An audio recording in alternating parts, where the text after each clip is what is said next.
కల్కి మూవీ మాత్రం అదిరిపోయే కలెక్షన్స్ రాబడుతుందనే చెప్పాలి. నాగసేన్ వదిలినటువంటి మిజైల్ దూసుకెళ్ళిందనే చెప్పాల్సి ఉంటుంది. మరి 5 రోజుల్లో ఈ మూవీ దగ్గర దగ్గర 600 కోట్లకు అత్యంత చేరువలో ఉంది. కడపటి వార్తలు అందేసరికి 625 కోట్లు రీచ్ అయినట్టు తెలుస్తుంది. ఇది కేవలం 5 రోజుల్లో వచ్చినటువంటి కలెక్షన్స్. పఠాన్, జవాన్ లాంటి షారుఖ్ ఖాన్ మూవీస్ని ఓవర్టేక్ చేసి ముందుకెళ్ళిపోయింది.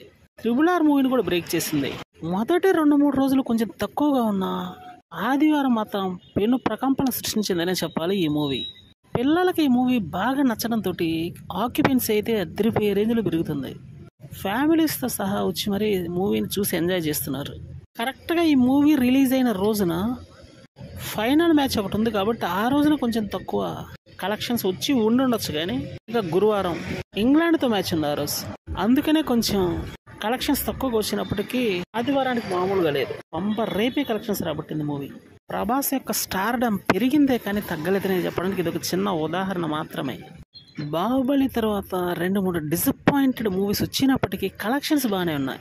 ఈ మూవీతో మరోసారి న్యూ హైట్స్కి వెళ్తున్నాడని చెప్పాలి ప్రభాస్. బాలీవుడ్ హీరోలు సైతం నిశ్చేష్లేరని చెప్పాలి. ఇది ఒక సెన్సేషనల్ మూవీ కాబోతుంది.